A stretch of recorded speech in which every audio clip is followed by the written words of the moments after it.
Presentation हटा दे अपना। हटा दिया। ठीक है, और अब ये अपने चैट्स में भी बातें कम कर दो। ठीक है, तो अभी हाँ, अभी तक तुम कह रहे थे कि हमें गैस करना पड़ेगा। वैसे तो अगर दिख जाए तो ठीक है, बट अब ना एक मेथड है, अब वो पता नहीं हम एग्ज़ाम्स में लगा सकते हैं नहीं, बट अपनी क्विज़ में तो ज़रूर लगा सकते हैं। हमें अगर चेक करना है तो हम सिर्फ डायरेक्टली ना इसका डिटर्मिनेंट निकाल देंगे। अगर इसका ए जैसे ए है, हम ए का डिटर्मिनेंट निकाल लेंगे। अगर इसका डिटर्मिनेंट आता है नॉन ज़ीरो, अगर इसका डिटर्मिनेंट नॉन ज़ीरो आता है तो लीनियरली इंडिपेंडेंट, डिटर्मिनेंट ज़ीरो आता है तो लीनियरली इंडिपेंडेंट। अब इसका लॉजिक क्या है कि ये हमारा मतलब ए वेक्टर है, तो हम ए एक्स इक्वल्स टू ज़ीरो को चेक करते हैं, है ना। तो एक्स क्या होएगा यहाँ से, ज़ीरो इंटू ए इनवर्स, है ना। अगर ए इनवर्स एग्जिस्ट करता है तो ये ज़ीरो हो जाएगा। एक्स ज़ीरो मतलब कि ज़ीरो के अलावा और कोई वैल्यू नहीं और कोई सोल्यूशन नहीं हो सकता इसका। अगर ए इनवर्स एग्जिस्ट ही नहीं करता तो इसकी और कोई वैल्यू मतलब फिर तो ये ज़ीरो इंटू समथिंग कुछ नहीं एग्जिस्ट कर रहा, तो एक की वैल्यू तो कुछ भी हो सकती है ना। अगर सिर्फ ज़ीरो वैल्यूज़ आ रही है तो हम कहते हैं लीनियरली डिपेंडेंट, ज़ीरो के अलावा और कोई वैल्यूज़ भी आती हैं तो लीनियरली इंडिपेंडेंट। अब ए इनवर्स एग्जिस्ट कब करता है, जब डिटर्मिनेंट हमारा हो नॉन ज़ीरो। हाँ, नॉन ज़ीरो।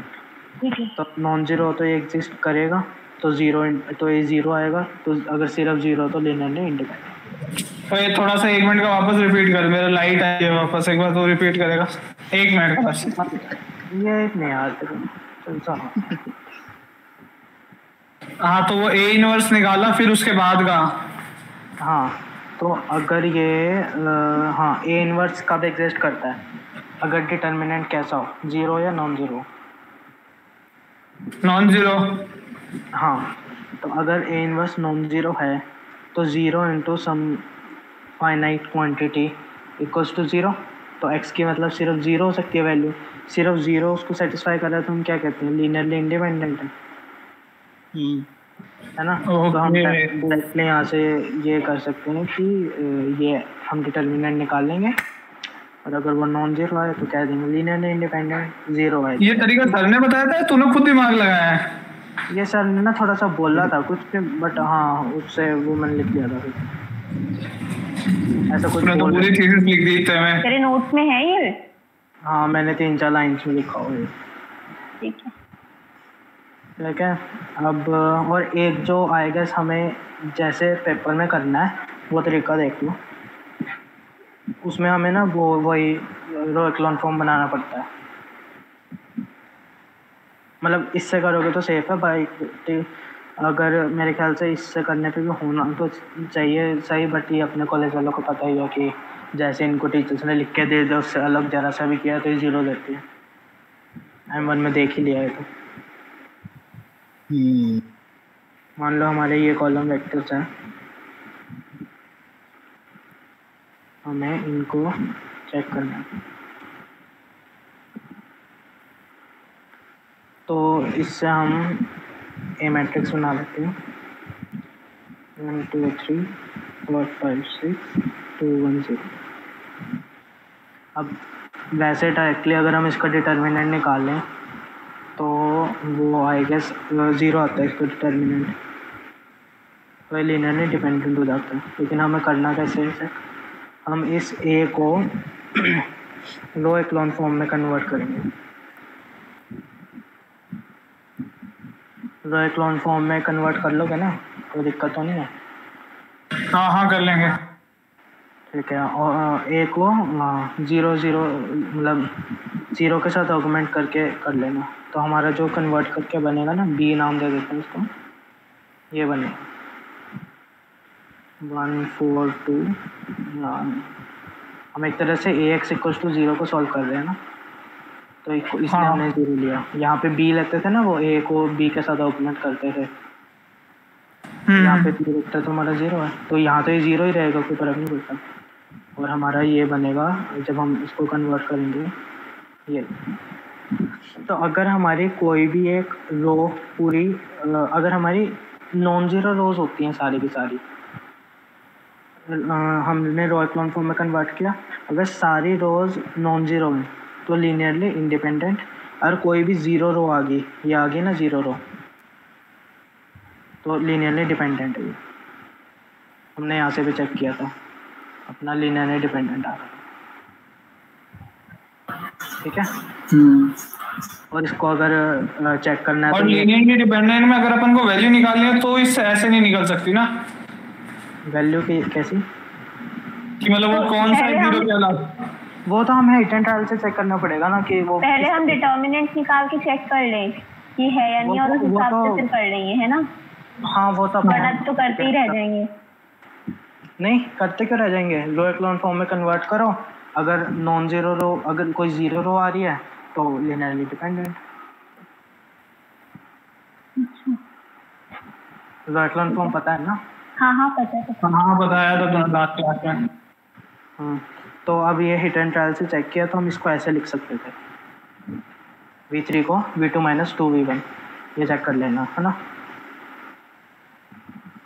अब दो थ्योरम है जो कहती हैं, पहले कहती है कि हमारे अगर हमारे वेक्टर्स ज़्यादा हैं और उनके अंदर इनपुट्स हमारे चेक करने वाले कम हैं तो वो हमेशा लीनियरली डिपेंडेंट होगा।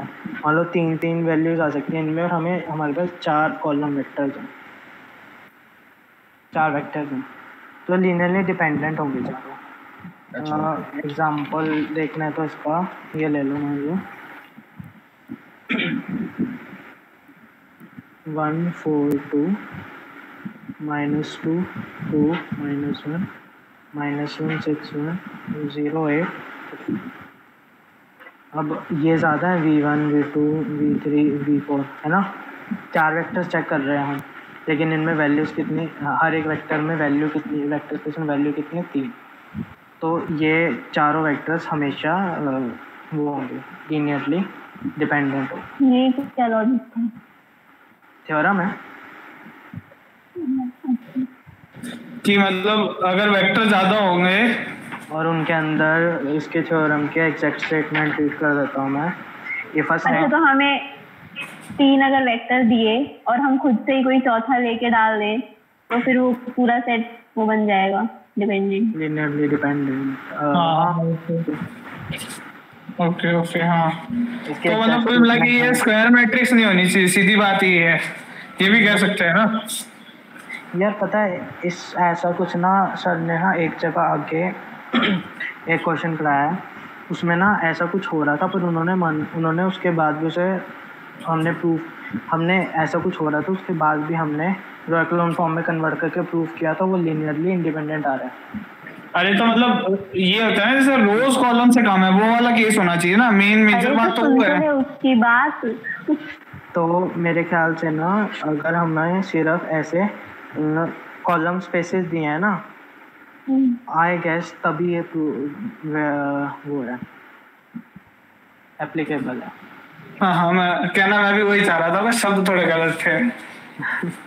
ठीक है, तो और सेकंड थ्योरम कहती है फर्स्ट सेट कंटेन 0 वेक्टर। हाँ, अगर हमारे पास कोई भी मतलब अगर हमारे पास इन्हीं में से कोई वेक्टर में से कोई भी एक 0 है पूरा का पूरा, मान लो V2 0 0 0 तो भी ये लीनियरली डिपेंडेंट। ठीक है, तो ये लीनियरली इंडिपेंडेंट है डिपेंडेंट? इंडिपेंडेंट हुए ना। हाँ डिपेंडेंट। अरे तो उससे मल्टीप्लाई जैसे b इंटू 0, तो b तो कुछ भी ले सकते हैं ना हम यार हाँ कुछ भी ले सकते हैं, मतलब 0 के अलावा और कुछ भी वैल्यू हो सकती है ना, उसे क्या बोलते हैं, तो वो बोलते हैं ना डिपेंडेंट। मतलब कोई भी रो या कोई भी कॉलम, सीधी बात है, कोई भी रो या कोई भी कॉलम जीरो हो गया तो लीनियरली डिपेंडेंट है। यहाँ पे भी हमें ना कॉलम मैट्रिसेस के एग्जांपल दिए, तो मेरे ख्याल से दोनों कॉलम मैट्रिसेस पे हैं। जैसे इसका एग्जांपल देख लो, जैसे तूने ऊपर दिया था वो, जैसे रो एक्लॉन फॉर्म बना के नीचे जीरो आ गया था, तो वो भी वो तो एक अलग लॉजिक है। वो तो हमें कोई भी ऐसे दिए हों, हम उनको कन्वर्ट करके रो एक्लॉन फॉर्म में निकालेंगे, उसमें चेक करेंगे कि कोई भी रो, उसमें कॉलम नहीं चेक करना, उसमें रो चेक करते हैं। हाँ। और अगर तू रो एक्लॉन फॉर्म में कन्वर्ट कर रहा है तो आएगा कोई भी कॉलम जीरो तो शायद नहीं आएगा ना पूरा का पूरा। हाँ मतलब उसमें कॉलम नहीं आएगा, उसमें रो चेक करनी है और इसमें कॉलम चेक करने हैं ऐसे। हाँ कॉलम है। तो अब मान लो हमें ये तीन दिए हैं, V1 V2 या V3, और V2 हमारा पूरा का पूरा जीरो है, तो ये लिनियरली डिपेंडेंट हो है ना, क्योंकि हम कुछ भी लिख सकते हैं यार, जैसे ये मतलब हाँ समझ गया क्या कर रहा है। समझ गए। तो कितनी वैल्यूज आ सकती हैं, तो फिर वो होगा अपने लिनियरली डिपेंडेंट। अभी ये वाला थोड़ा पहले से कम समझ आया, आगे का इससे भी कम समझ आएगा। अब अगला टॉपिक बेसिस। ये स्पैम से ज़्यादा समझ आया और पता नहीं। हाँ स्पैन से ज़्यादा आया, बट हाँ बेसिस में स्पैन आएगा ना, क्योंकि अच्छा इसीलिए भाई नेक्स्ट टॉपिक नेक्स्ट क्लास में ले लियो। यार बड़ा है तो फिर मैं कब कराऊंगा? 15 मिनट का है, समझ लो। ठीक है, नहीं करा दे सुन लेना यार। वैसे भी ये आगे का कुछ इतना ज़्यादा नहीं आया, तो जितना है आपको समझ लो। हाँ ठीक है। बेसिस ऑफ वेक्टर स्पेस के ऊपर अगर हम कह रहे हैं कि कोई भी हमारा वेक्टर स्पेस बेसिस है, तो उसको दो कंडीशन प्रूव करनी है। पहली कि जो भी वो वेक्टर्स हैं वो लीनियरली इंडिपेंडेंट हो। मान लो हमारा V वेक्टर स्पेस है, क्या प्रूव कर रहे हैं हम कह रहे हैं कि बेसिस किसे कहते हैं। अगर हमने लिखा हो basis of vector space, basis किसे कहते हैं, कब कहते हैं? S है V1 V2 Vn, तो हम कहेंगे कि ये S वेक्टर स्पेस का बेसिस कब है? अगर ये S हमारा लीनियरली इंडिपेंडेंट हो, और सेकंड है S span V, S span V मतलब X के अंदर जो भी ये वेक्टर्स है ना, V1 V2 Vn, इनकी हेल्प से हमारा पूरा का पूरा वेक्टर स्पेस बन जाए।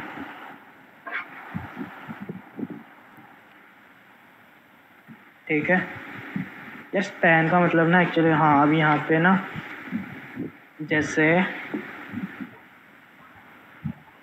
ठीक है, तो हमने जो पहले एग्जांपल लिए थे ना, उसमें हमारा हमने क्या लिया था, हमारे ये है ना 1 0 0 0 1 0 0 0 है ना, तो हम इसका एक सेट बनाते हैं 1 0 0 0 1 0 0 0, इसको स्पैन बोलते हैं। अब समझ आया?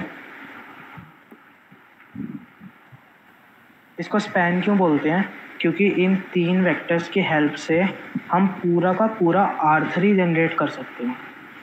R3 में कोई भी वेक्टर बोलो, मान लो 5 8 9, तो हम इसको इन तीन वेक्टर्स की हेल्प से कैसे निकाल सकते हैं? 5 × 1 0 0 प्लस 8 × 0 1 0 प्लस 9 × 0 0। आ रहा है थोड़ा बहुत? हाँ क्योंकि हम इन तीनों की हेल्प से पूरा का पूरा वेक्टर स्पेस जनरेट कर सकते हैं, तो हम उसको बोलते हैं कि ये स्पैन है। इन तीनों का जो सेट है वो स्पैन है। तो वो कह रहा है कि S स्पैन V, मतलब ये जो V1 V2 V3 हैं, इनसे हमें पूरा का पूरा वेक्टर स्पेस मिलना चाहिए अपना।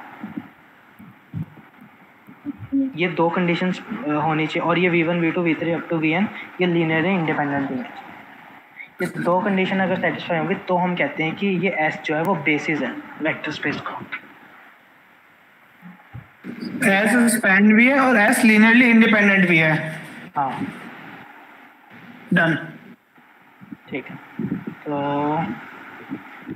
अब क्या है, हाँ तो अब जैसे अच्छा ये जो हम ले रहे थे ना, ये 1 0 0 0 1 0 0 0 1, इनको बोलते हैं स्टैंडर्ड बेसिस। इस सेट को बोलते हैं स्टैंडर्ड बेसिस। मतलब जब हम एक एलिमेंट 1 ले रहे हैं, उसके आगे की 0 0, ये 0 मतलब ये 1 ये 0। मान लो हम अभी हमने R3 में देखा, मान लो Rn है, हमें Rn का बेसिस क्या होएगा? Rn का बेसिस, अगर हमें Rn का बेसिस लिखना है वो एक जीरो फिर आगे वाले ना, मतलब एक नॉन जीरो बाकी आगे वाले जीरो एंड सो ऑन। हाँ ऐसे, ये है अप टू एन टाइम्स। हाँ ये होगा, ये इसका बेस। अब ये बेसिस क्यों बना? क्योंकि ये सारे ये आपस में सारे लीनियर इंडिपेंडेंट तो है ना, क्योंकि आपस में डिपेंड तो नहीं करते ना। अगर ये ज़्यादा में नहीं समझ आ रहा तो ये 3 वाला एग्जांपल देख लो, ये तीनों लीनियर इंडिपेंडेंट है। तो और इनसे हम अपना पूरा का पूरा वो भी बना सकते हैं वेक्टर स्पेस। तो हम इसको बोल देते हैं कि जब इस टाइप को कि 1 0 बाकी नॉन जीरो, तो बोलते हैं स्टैंडर्ड बेसिस। अब R3 का जो हम कहते हैं ना, एक और एग्जांपल लेके दिखा दूँ। अब यहाँ पे आया कि R3 का एक और बेसिस सिंगल जब 1 वाला केस होगा, जैसे 1 1 बाकी 0 वाला, तो स्टैंडर्ड बेसिस कहलाएगा केवल। हाँ okay. अब मान लो हमें R3 का एक और वो देखना है, और इसमें दिया होगा हाँ ये वाला है ना, हाँ दिस फॉर्म, हाँ ये वाला होगा 1 1 1 0 1 1 और 0 0 1। अब ये बेसिस है कि नहीं, सबसे पहले चेक करते हैं लीनियरली इंडिपेंडेंट। तो ये तीनों चेक करो तो लीनियरली इंडिपेंडेंट आएंगे, ठीक है। कहीं कोई भी किसी से डिपेंडेंट तो नहीं है ना। और दूसरा कि ये स्पैन करना चाहिए। अब कोई भी वेक्टर को हम जो R3 में है उसको इन 3 की टर्म्स में लिख सकते हैं। मान लो हमने कोई भी ले लिया, 4 7 8 ले लिया इसको कैसे लिखेंगे? इसको मान लो x ले लिया, इसको a ले लिया, b ले लिया, c ले लिया।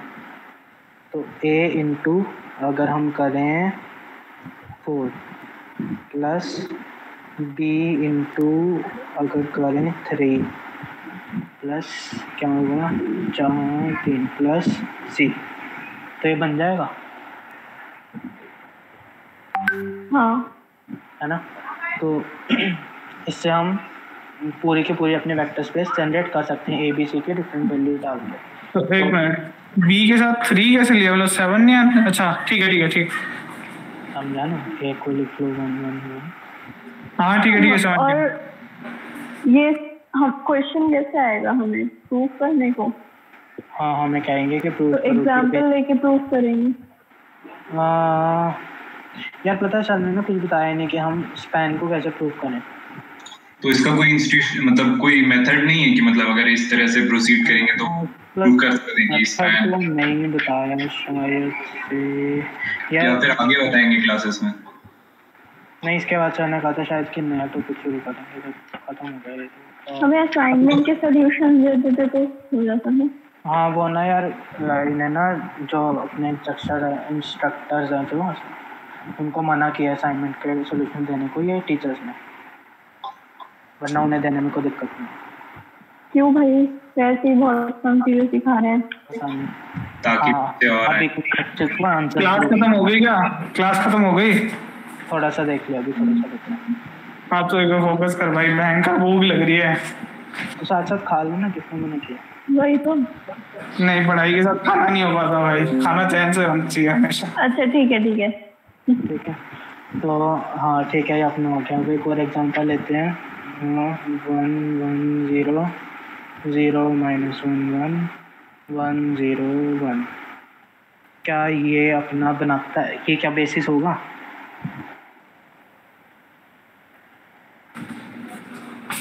4 3 मतलब 4 7 8 के लिए क्या? नहीं नहीं, लीनियरली डिपेंडेंट है ना ये तो। हाँ v3 है ना? Equals to v1 plus v2 आ रहा है, तो ये बेसिस नहीं हाँ। होगा क्योंकि लीनियरली डिपेंडेंट होगा। ठीक है, ठीक है।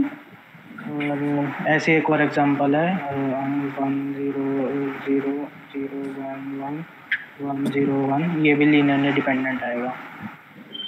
एक और है 0 1 0, ये भी लीनियरली डिपेंडेंट आएगा क्योंकि इसमें आएगा v4 equals to v1 plus v2 minus v3। ठीक है, ठीक है। अच्छा, कोई ऐसे अगर समेशन बनना है तो वो सीधा लीनियरली डिपेंडेंट हो जाएंगे। अब वो तो लीनियर डिपेंडेंट की डेफिनेशन ही थी ना। प्रूव कर लेना उससे वो ऐसे। नहीं तो डिटर्मिनेंट से प्रूव कर ले, रो एक्लोन फॉर्म बना के उसमें देख ले जीरो आ रहा है क्या नहीं, चेक कर लेना कैसे भी। हाँ, हमें थोड़े कहा है कि हमें ये चीज़ निकालनी है, ये तो जस्ट वैसे बताइए ना कि पूछेंगे तो सोच लेंगे बस। हाँ, अगर ये डायरेक्टली दिख ही रहा है हमें तो फिर हम क्यों इतना बड़ा रो एक्लोन फॉर्म तक जाएं। अगर ये दिख ही रहा है ऐसे तो हम डायरेक्टली कह देंगे लीनियर डिपेंडेंट। और कुछ नहीं समझ आ रहा तो हम इसका बनाएंगे, वेक्टर बनाएंगे, वो मैट्रिक्स बनाएंगे, फिर उसको कन्वर्ट करेंगे रो एक्लोन में, फिर उसमें देखेंगे जीरो तो कितनी है। ओके। वो स्टैंडर्ड बेसिस होगा, उसके अलावा जितने बेसिस होती हैं उनको कुछ ऐसे नाम नहीं है, बस है। अच्छा, अब अगर क्वेश्चन आए कि हमें मतलब, अब यहाँ से मेरे को एग्जैक्ट लॉजिक नहीं पता, बट हाँ अगर क्वेश्चन को पता है कि हमें कॉलम स्पेस का, हमें मान लो एक मैट्रिक्स दिया है B 1 0 1 0 0 0 0 1 0 0 -3 2 0 0 5 -1 0 0 0 0 1 0। अगर हमें कहा है कि मतलब क्वेश्चन एग्जैक्ट में स्टेटमेंट बता रहा हूँ क्वेश्चन की किस टाइप से होगी, find a basis for the column space of the matrix B. Column space of a matrix B, इस टाइप से क्वेश्चन आए तो जिस तरह से बता रहा हूँ वैसे करना। मेरे को एग्जैक्टली नहीं पता क्यों कैसे, बट हाँ जैसे करना वैसे करना। तो कॉलम स्पेस, हाँ, अगर हमें आए कि find a basis for the column space of the matrix B, हाँ हमें मतलब इसका बेसिस निकालना है, मतलब कि ऐसे कौन से वो होंगे वेक्टर जिनसे हम बनाएं। अब ये तो हमें वैसे दिख रहा है कि अगर हम इसके कॉलम स्पेस देख रहे हैं तो ये 5 वो हैं और 5 वेक्टर्स हैं और 4 इनके अंदर इनपुट्स हैं, तो हमारा लीनियरली कैसा है, लीनियरली डिपेंडेंट है। हाँ, तो बेसिस ये एग्जैक्टली ये पांचों के पांचों, तो इसको मान लो नाम दे देते हैं, तो पांचों के पांचों तो हमारे उसमें नहीं आ सकते बेसिस में, हाँ, है ना। सेकेंड,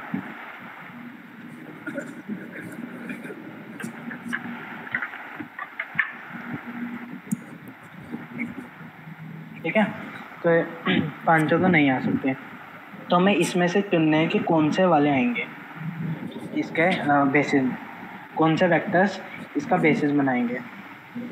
तो उसके लिए हम देख सकते हैं कि जो हमारा v3 है वो -3 v1 प्लस 2v2 और v4 है वो 5 v1 माइनस v2। इस तरह से इनको लिख सकते हैं, v3 को -3 v1 प्लस 2v2। और ये ना हिट एंड ट्रायल से ही चेक करना पड़ेगा। ये एकदम से अच्छा तूने लिखा हुआ था। हाँ, तो अब इससे अपन वो कैसे निकाल लें बेसिस? तो इससे सुन तो क्या, तो इसका मतलब जो v3 और v4 है वो डिपेंडेंट है, मतलब जो v3 और v4 है उनकी वजह से ये लीनियरली डिपेंडेंट हो रहा है। अगर हम इसमें से v3 और v4 हटा दें तो ये लीनियरली इंडिपेंडेंट हो जाएगा, क्योंकि v3 और v4 ही है ना जिसको हम उस वो कर लिख सकते हैं बाकी के टर्म्स में। ऐसे तो और भी बन सकते हैं अगर सोचे तो। हाँ, तो और भी बनाओ ना, कौन से बन सकते हैं, सोचते ही रहेंगे। हाँ यही बनेंगे, यही बनेगा, मुस्कान ट्राई कर ले। हाँ यही बनेंगे। तो इसका बेसिस क्या होगा, v1 v2 और v4। अब ये वाला एक सेकंड होल्ड करना।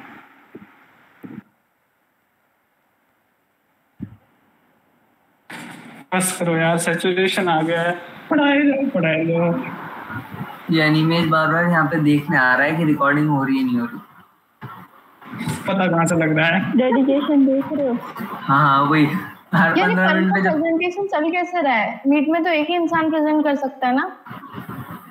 अरे कर अनुभूति तो टेक्नोलॉजी में मत घुस। हाँ कंटिन्यू अनमोल।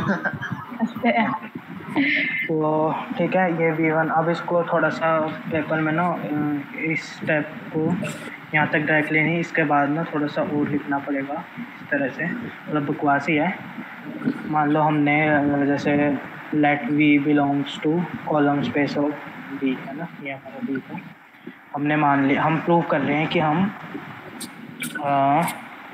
किसके टर्म्स में, हाँ V को V1 V2 और V5 V, मतलब हम क्या प्रूव कर रहे हैं कि ये इसका बेसिस बने, तो हमने कोई भी एक V वेक्टर ले लिया अब जो कि इसकी स्पेस में है, अब कॉलम मतलब B में है, B की स्पेस में होएगा। अब हम अब वो हम मतलब V1 V2 V5 की हेल्प से उस V को बना सकते हैं, ये प्रूव कर रहे हैं। नहीं समझ आया। मतलब जैसे हमने किया था ना पहले, जैसे हमने यहाँ पे एग्जांपल लिया था 4 7 8, है ना, हमने इन तीनों की हेल्प से 4 7 8 को लिख के देखा था, है ना, ABC की हेल्प से 4 7 8 को लिख के देखा था। अब यहाँ पे हम V1 V2 V5 की हेल्प से किसी एक V को लिख के देख रहे हैं। वो 4 5 7 किस में, R3 में बिलोंग कर रहा था, यहाँ पे V किस में बिलोंग कर रहे हैं, इस कॉलम मैट्रिक्स ऑफ B में हमने मान लिया।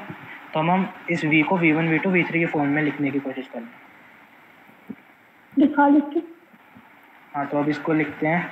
अब V किस टाइप से लिख सकते हैं, कुछ भी B1 C1 plus B2 C2 plus B3 C3 plus B4 C4 plus B5 C5, है ना, इस तरह से।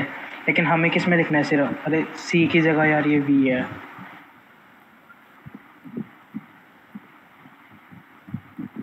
V, ठीक है ये वाले। लेकिन हमें किस में सिर्फ V1 V2 और V5 में लिखना है। तो हम क्या करेंगे, यहाँ से V3 की वैल्यू और V4 की वैल्यू यहाँ पे डाल देंगे, यहाँ पे, ठीक है ना, V3 और V4 की वैल्यू डाल देंगे। V3 और V4 किस में, V1 और V2 के टर्म्स में। तो जब हम इसको सॉल्व करेंगे तो हमारे पास ऐसा कुछ बनेगा।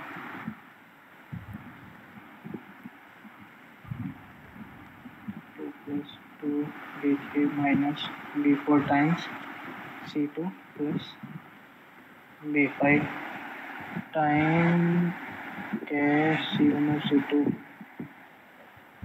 हाँ ऐसा ही कुछ, प्लस इंटू C5। नोट्स में मैंने ना V5 अरे यार हर चीज़ मैंने नोट्स में ना C लिया हुआ है, यहाँ पे V ले लिया था। और यहाँ पे ना नोट्स में मैंने ये ना V5 मिस किया हुआ लिखना, तो वो लिख लेना, ठीक है। तो इस टर्म में लिख लिया, तो हमें मतलब ये एडिशनल लिखना पड़ेगा, या वैसे तो हमें दिख ही रहा है कि भी मतलब प्रूफ करने के लिए क्वेश्चन में ही लिखना पड़ेगा इस तरह से। अब ये तो था कि अगर हमें क्वेश्चन आए कि basis of a column space, लेकिन अगर हमें क्वेश्चन आए कि basis of a null space निकाल लो, तो उसके लिए एक अलग तरीका है। इस टाइप का क्वेश्चन आए, मान लो find the basis for the null space of the matrix A हम लेते हैं -3 1 2 6 -2 -4 1 -2 5 1 3 8 -7 -1 -1, ठीक है। अब वैसे नल स्पेस होता क्या है ना, नल स्पेस का मतलब क्या होता है, Ax = 0 लिखें अगर हम, तो x की जितनी भी सॉल्यूशंस हैं उनका स्पेस, उसको बोलते हैं नल स्पेस, ठीक है। बट ठीक है, यहाँ पे हम जिस तरह से हम करेंगे उसमें नाम का कोई ख़ास वो नहीं है, बट हाँ मतलब पता होना चाहिए। तो हम क्या करेंगे, Ax = 0 को सॉल्व करेंगे। तो उसको सॉल्व कैसे करेंगे, हम सबसे पहले इसका A का क्या करेंगे, लो एक्लोन फॉर्म में कन्वर्ट कर देंगे। तो A को लो एक्लोन फॉर्म में कन्वर्ट किया तो हमारे पास क्या बनेगा, सॉल्व करके आएगा 1 -2 0 -1 3 0 0 1 2 -2 0 0 0 0 और 0, ठीक है। अब ये लीनियरली डिपेंडेंट है, मतलब है ना, ये तो हमें पता चल रहा है। लेकिन अब हम इसको अगर हमें सॉल्व करना है x के लिए, क्योंकि नल स्पेस क्या है, x की सॉल्यूशन है, तो इसको लिख सकते हैं x1 minus 2x2 minus x4 plus 3x5 equals to 0, x3 plus 2x4 minus 2x5 equals to 0। ठीक है, ये दो इक्वेशन हमारे पास आ गई। तो इन दो इक्वेशन से ये समझ आई ना, दो इक्वेशन कहाँ से आई? यहाँ से, इनसे यहाँ से दो इक्वेशन यहाँ से है ना, ये x1 minus 2x2 minus x4 plus 3x2 equal to 0। ऐसे ही सॉल्व करते हैं ना, हमने जब सॉल्व भी की थी इक्वेशंस पहले। तो यहाँ से हम ये बाकी सारा कचरा उधर ले जाके x1 की वैल्यू निकाल लेते हैं। x1 equals to 2x2 plus x4 minus 3x5, इसको उधर ले जाके x3 की वैल्यू निकाल लेते हैं। x3 equals minus 2x4 plus 2x5। ठीक है, तो ये हमने निकाला। अब हम क्या करेंगे, अब इसके सॉल्यूशन को हम x को कैसे लिखेंगे? सॉल्यूशन इस फॉर्म का आएगा इसका सॉल्यूशन, है ना।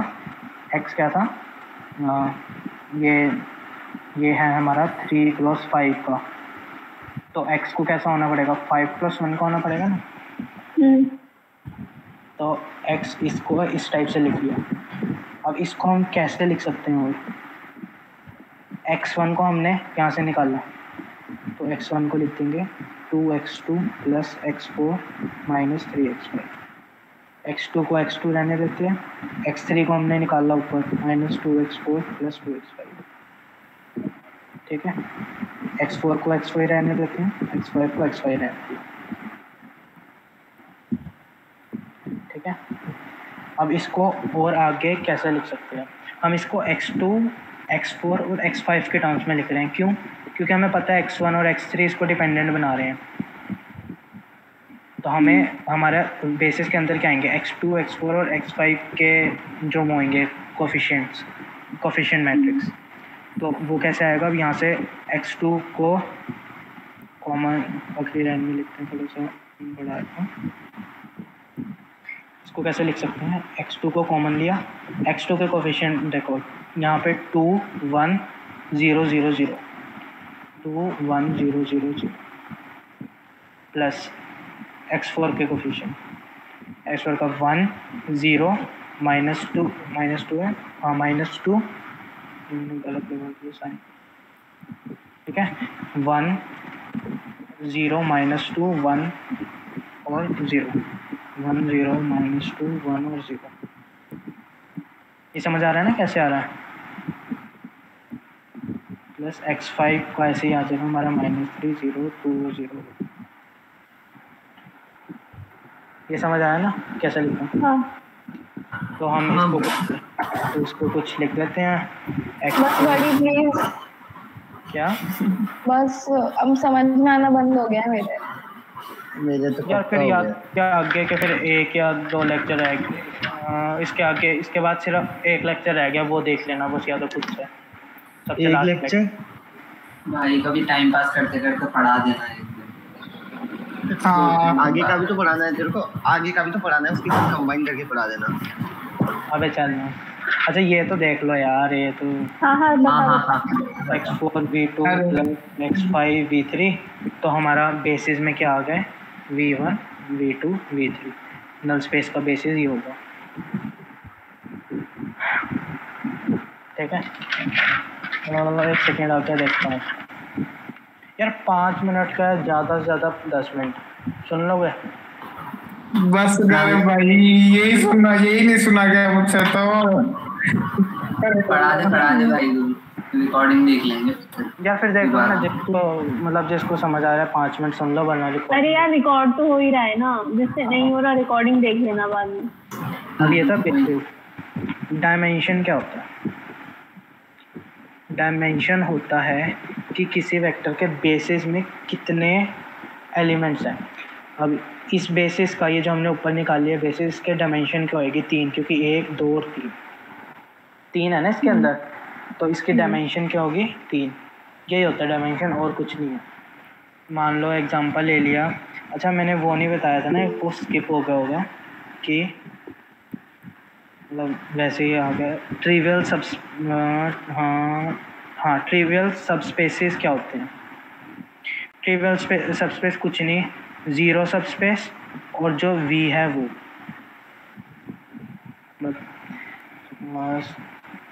वी मतलब कोई भी एक वेक्टर स्पेस खुद का ही सबस्पेस तो होगा ही ना, है ना? या फिर रहने दो, बीच में कभी पढ़ लेना, अभी कुछ नहीं आ गया ना। मर्जी है तेरी।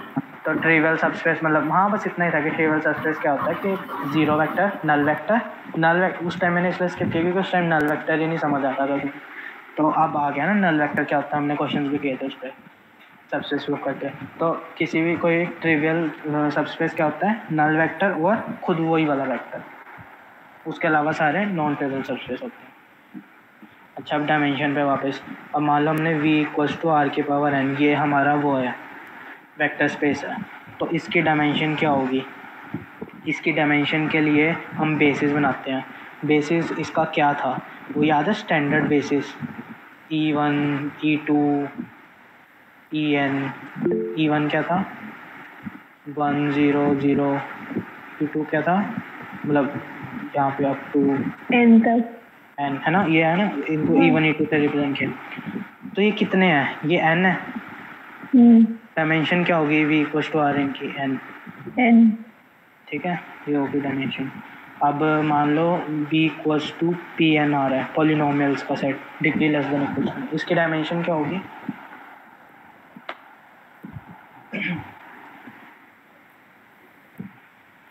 कोई कैसे मार लो, ये सब n ही होगा और तो कोई नंबर नहीं दिख रहा मुझे। n+1। इसका बेसिस बनाने की कोशिश करो, वो सॉरी स्पैन बनाने की कोशिश, मतलब वही स्पैन बेसिस, क्योंकि अभी के लिए बेसिस बोल लो। तो इसके बेसिस में क्या होगा? 1 x² अप टू x⁴n। इन सब की हेल्प से हम पूरा pn निकाल सकते हैं ना। तो ये कितनी वैल्यूज हैं? ये n+1 है ना, x⁴n तक ही x⁴0 भी तो आएगा। तो इसकी डायमेंशन होगी n+1। और हमारा V एक मैट्रिक्स m×n टाइप का है, इसकी डायमेंशन क्या होगी?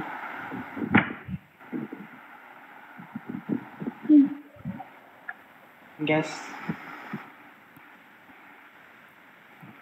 mn होगी इसकी डायमेंशन, नंबर ऑफ एलिमेंट्स जितना होगा m×n।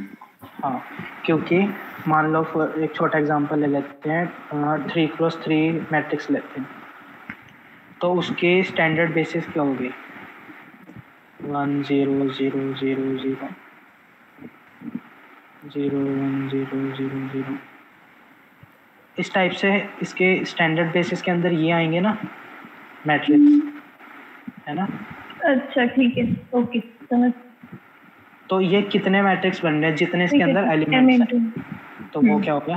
mn। तो ये हो गया।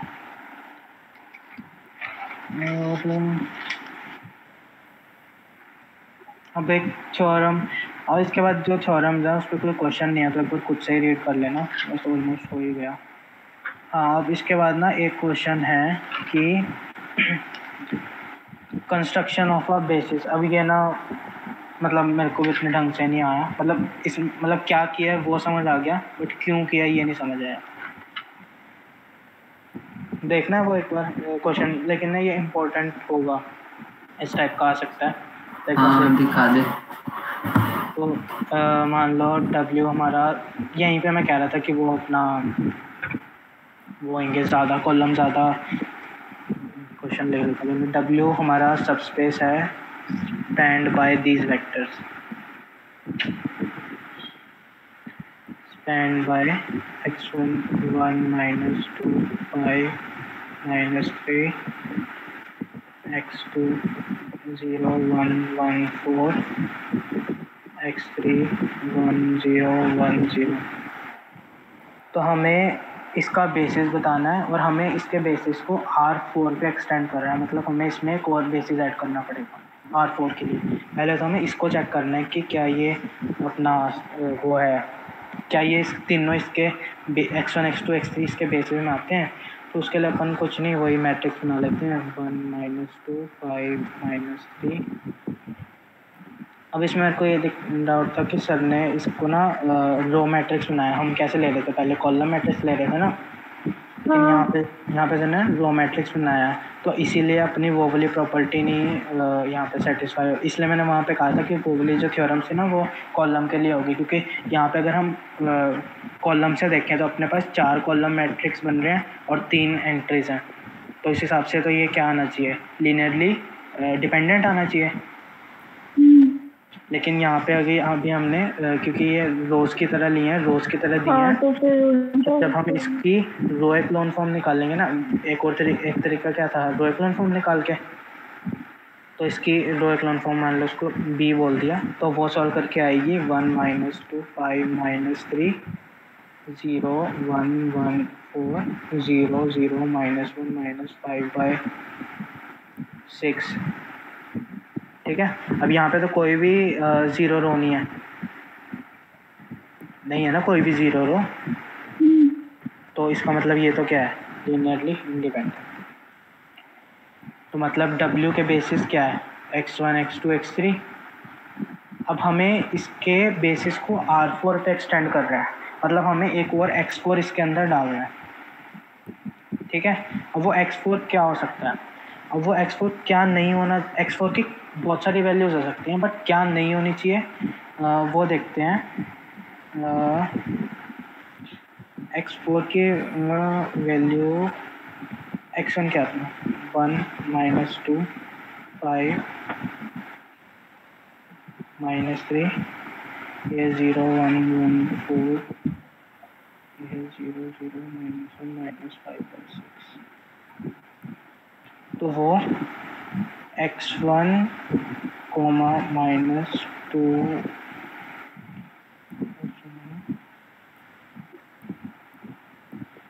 मान लो a, -2b plus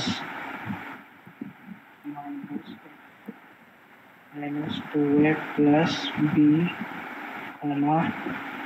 5a plus b minus c, -3a plus 4b -5/6।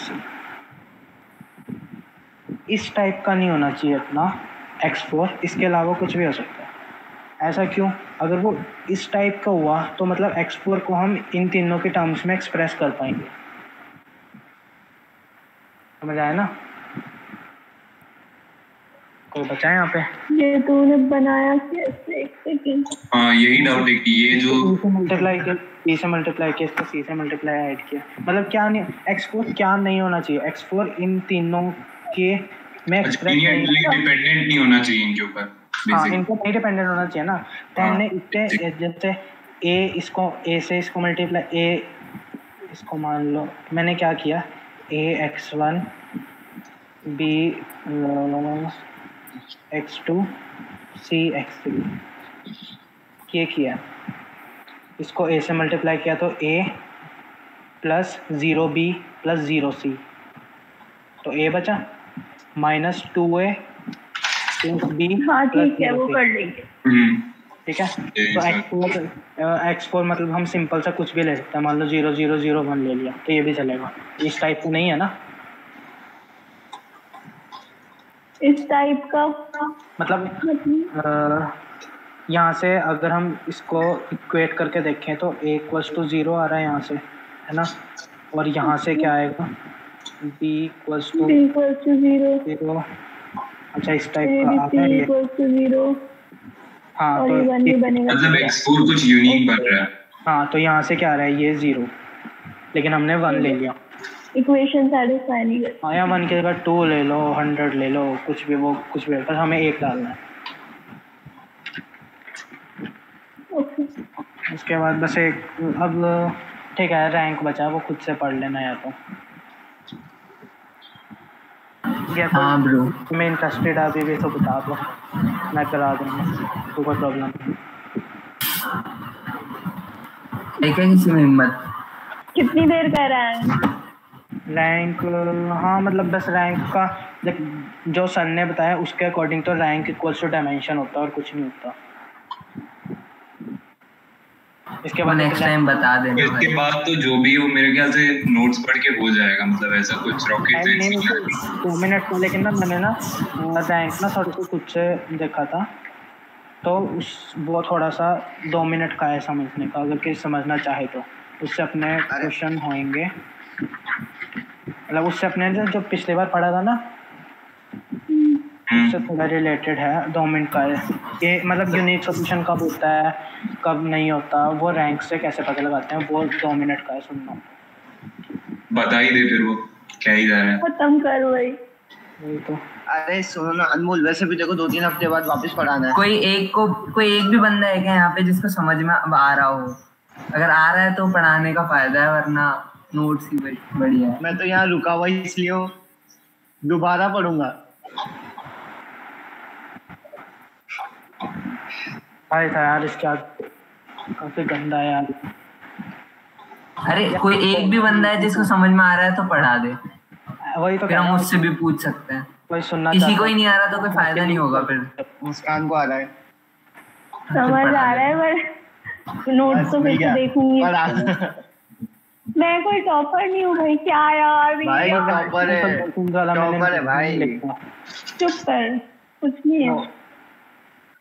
अरे रैंक का वो मैंने नोट्स में नहीं लिखा क्योंकि वो सर ने नहीं कराया। अनमोल सुन देखो 2-3 हफ्ते बाद वापस अगले सैटरडे संडे क्लास लेनी पड़ेगी। जितना पढ़ा उसके लिए ओके तो मैं नहीं कराया, पता नहीं मैं पढ़ूंगा या नहीं। तो कंटिन्यू कर देना तो।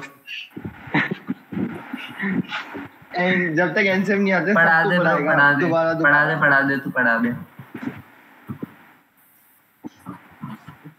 वही। तो पहले फिर यही देख लेते हैं कि जो कराया होगा सर ने। अनमोल उतना ही पढ़ाना जितना मैं तेरे से दोबारा पढ़ूंगा भी पूरा, ध्यान रखियो। हाँ रिकॉर्डिंग देख ले, इसीलिए करवाई है। पिछले बार अरे चल पढ़ा खत्म कर। तो रिकॉर्डिंग कर रहा है ना, फिर ठीक है भाई। ओके तो रैंक का मतलब है डायमेंशन, जो भी हमने ऊपर पढ़ी, मतलब नहीं, रैंक इक्वल्स टू डायमेंशन होता है। तो एक तो यही है। अब इसके बाद एक आती है रैंक नलिटी थ्योरम।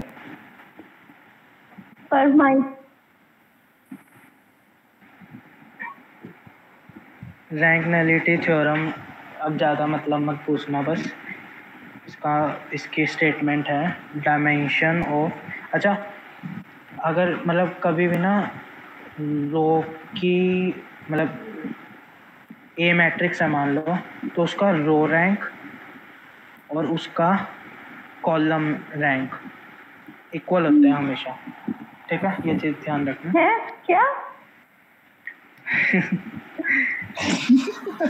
बस क्या था ये? क्यों भाई?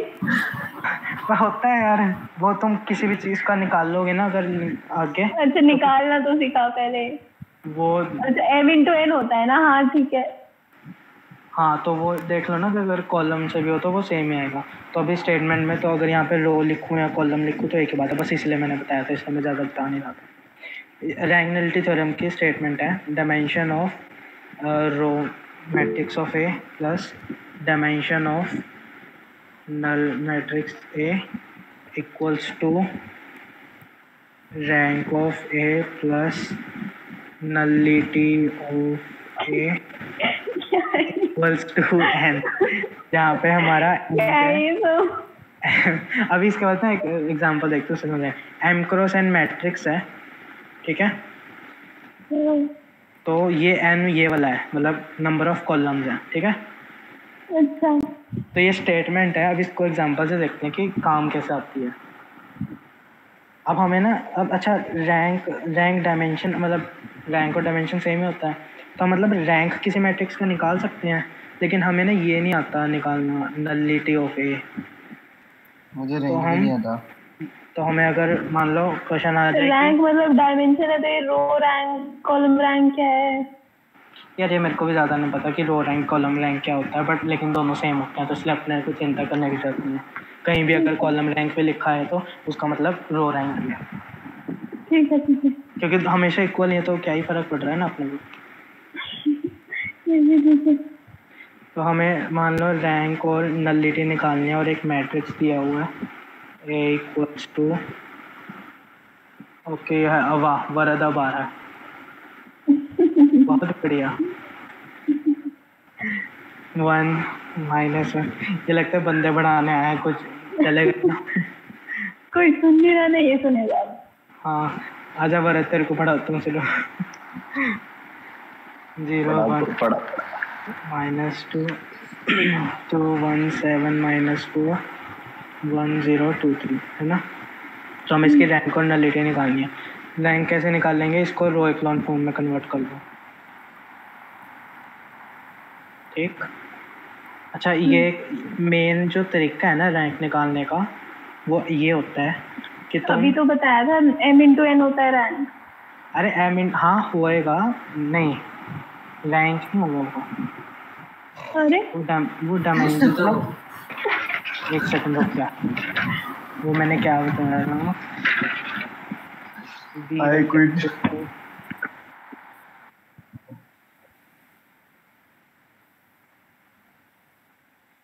नहीं जी, कितने के यार रैंक एक्चुअली होती है कि कितने नॉन जीरो वो हैं रो एक्लॉन फॉर्म में ना, कितने नॉन जीरो हाँ कितने नॉन जीरो रोज हैं रो एक्लॉन फॉर्म में। तो हमने इसकी रो एक्लॉन फॉर्म लिखी 0 0 1 3 1 0 0 0 0 1 0, इसकी रो एक्लॉन फॉर्म ये आती है। तो 1 2 और 3 इसके नॉन जीरो रोज हैं, तो इसका रैंक क्या होएगी 3। और ये कैसा है 4x5 मैट्रिक्स है, तो n क्या है 5, तो नलिटी क्या होगी, नलिटी होगी n माइनस रैंक 5 - 3 2। ये क्या बकवास है, क्यों ये rank plus nullity equals to n। हाँ वो तो ठीक है सर, है क्यों ये सब? ये है क्योंकि एग्जाम में आता है। सिलेबस बढ़ाया जा रहा है बस, षड्यंत्र है सब। अब रैंक से ना अब ये सब वेक्टर स्पेस वाला हो गया। अब ये मैं थोड़ा सा वो पुराना बता रहा हूँ उससे कि अपने को नो सॉल्यूशन वो सब कैसे पता चलते हैं रैंक की हेल्प से। मान लो अपनी ax = b इक्वेशन है ना, ठीक है। तो हम क्या करेंगे, रैंक ऑफ a निकाल लेंगे, rank of a augmented b निकाल लेंगे, ठीक है। अगर ये दोनों इक्वल नहीं आती तो मतलब अपने इनकंसिस्टेंट है, मतलब नो सॉल्यूशन है इक्वेशंस का, ठीक है। अगर ये दोनों इक्वल आ जाती हैं तो 2 केस बनते हैं। एक, अगर रैंक अनमोल पहले सच बता कितना बाकी है? 2 लाइन है बस, ये 2 लिख रहा हूँ, इस एरो इधर एक चीज लिखूंगा उधर एक चीज लिखूंगा, खत्म। सबसे तो झूठ बोले जा रहा है। सच में ले लिख दिया। 44 मिनट्स हो गए एग्जैक्ट। 2 बजे इसने कहा था कि 10 मिनट का बाकी है, उनका पढ़ा तब से अब तक इसका ये स्कैम चल रहा है। वो इतनी मेहनत कर रहा है, पढ़ लो ना। पढ़ ही रहे हैं यार। तू तो बोल ही मत वरद, निकल यहाँ से। मैं हाँ एक सेकंड, चलो सुन लो उसकी फ्री करो। अरे 2 लाइन लिखना था। अरे हाँ 2 लाइन बता, 2 लाइन लिख देना, बता। मैंने पढ़ लिया जो लिखी हुई। अरे रुक थोड़ा सा समझा, जो लिखा हुआ है पढ़ तो। हाँ लाइन अच्छा पढ़ लिया बस आ गया समझ, खत्म। चलो टाटा बाय। खत्म। क्या है समझा? हाँ थोड़ा सा 10 सेकंड रिवाइंड।